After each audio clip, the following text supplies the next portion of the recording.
The morning began like any other. Coffee cooling beside a laptop, notes scattered across a desk, the familiar hum of routine barely masking the weight of ongoing concern surrounding Nancy Guthrie's sudden health-related absence from public life. There had been days of uncertainty, unanswered questions, and a noticeable quiet from Savannah Guthrie that left many wondering how she was holding up behind the composed exterior she's long been known for. Then came a private group conversation, informal and unplanned, meant only as a gentle check-in among a few women who shared overlapping professional paths and mutual respect. What unfolded wasn't gossip or revelation for attention, but something far more intimate. Drew Barrymore, speaking not as a celebrity, but as a woman shaped by experience, offered perspective that reframed everything. Her words didn't expose secrets, they revealed emotional context. It was the kind of moment that doesn't shout, but settles in your chest. The kind that makes you pause, rethink, and finally understand what composure can cost. Drew Barrymore. Speaking without a stage. Drew didn't speak as a host, performer, or public figure that morning. She spoke as a mother, a daughter, and someone who has spent decades unpacking her own family dynamics with honesty and courage. Sitting casually, hair pulled back, voice softer than her usual on-camera warmth, she shared reflections shaped by years of quiet observation. She had crossed paths with Savannah many times through work, events, and shared conversations about motherhood under pressure. What struck Drew most wasn't Savannah's success or professionalism, but her emotional restraint. Drew recognized it because she had once lived the opposite: chaos instead of control, absence instead of expectation. From that contrast came empathy. Drew explained that Savannah's steadiness wasn't emotional distance, it was discipline, a learned response formed in childhood.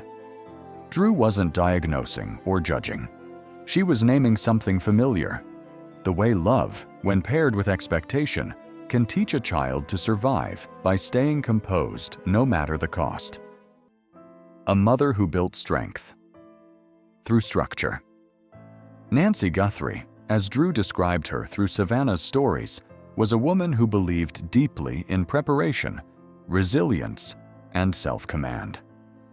After early loss reshaped her life, Nancy responded by building order where uncertainty once lived. She didn't shield her children from difficulty. She trained them to face it head-on. Love in that household wasn't cold or withheld, but it was purposeful. Encouragement often came in the form of challenge. Strength wasn't optional. It was the standard. Savannah, absorbing this from a young age, learned that being capable was a form of care, that holding it together was how you honored the people who raised you. Drew emphasized that this approach wasn't cruel. It was protective in its own way. Nancy wanted her children to survive a difficult world. But that kind of upbringing leaves a mark. It creates adults who excel, who endure, and who often struggle to rest without guilt. Savannah's composure as emotional training. To the outside world, Savannah Guthrie's calm presence reads as confidence and control. Drew suggested it's also something more layered. Savannah wasn't taught to ignore emotion. She was taught to manage it privately. Feelings were acknowledged, but action always followed quickly behind. Over time, this became instinct. When stress appeared, Savannah didn't collapse. She organized. She didn't vent. She planned. Drew shared moments where Savannah spoke fondly of calling her mother during challenging times, not for comfort, but for clarity. The advice she received was rarely soothing, but it was grounding. Are you prepared? What's your next step? That framework carried Savannah through career milestones and personal challenges alike. It also explains why, during times of family uncertainty, Savannah appears measured rather than visibly shaken. This isn't emotional absence, it's emotional containment, practiced over decades, reinforced by love, and deeply ingrained. When uncertainty activates old patterns. Drew explained that moments of uncertainty often awaken our earliest emotional programming. When faced with concern for her mother's well-being, Savannah didn't reinvent herself. She returned to what she knew: structure, precision, thoughtful words, deliberate silence when needed.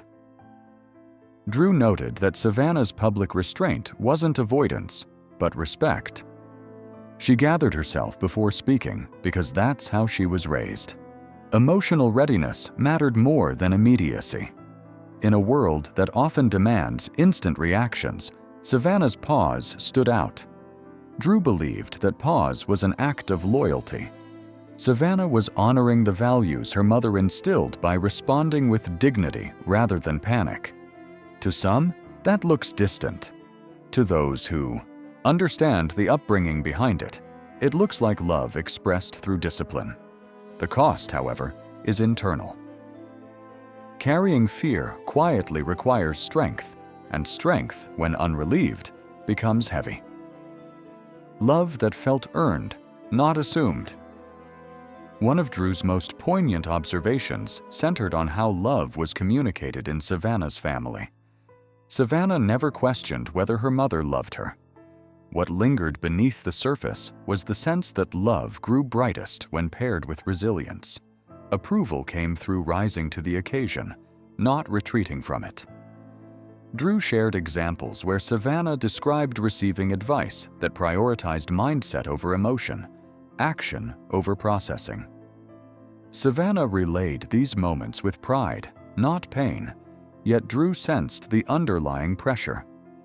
When love is associated with endurance, rest can feel undeserved.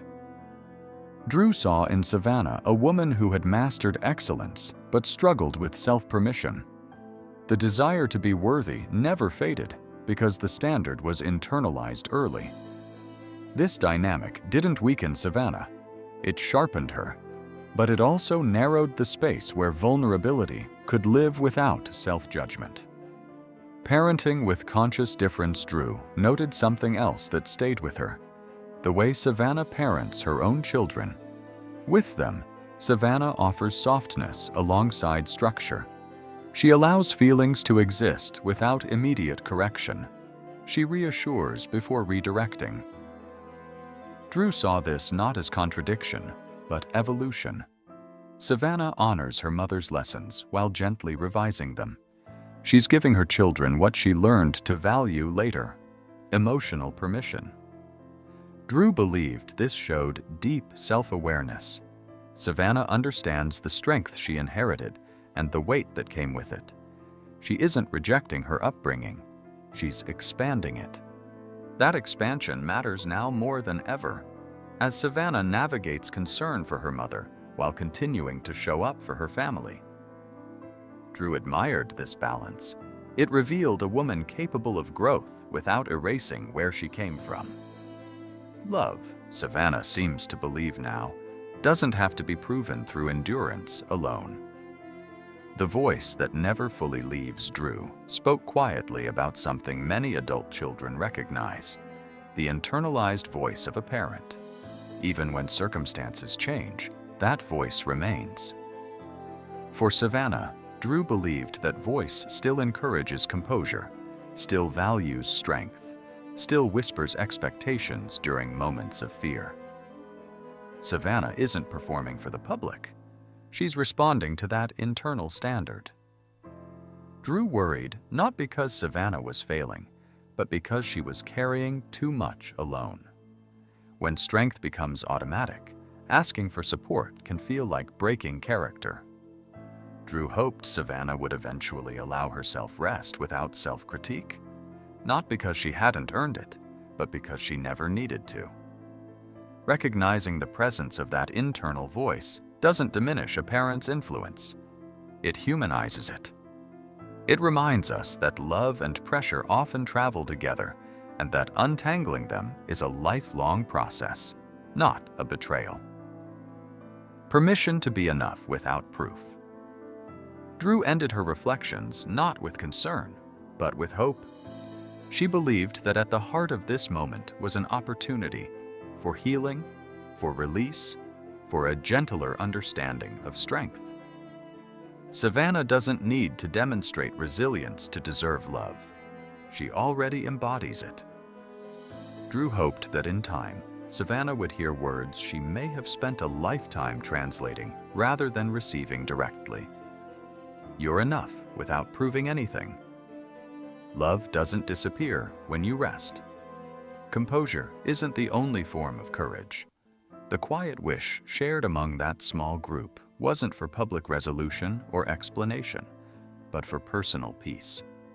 That Savannah might allow herself to feel fully, without editing. That she might recognize that the strength her mother valued was never meant to cost her softness. Sometimes the bravest thing isn't holding it together. It's allowing yourself to be held, just as you are.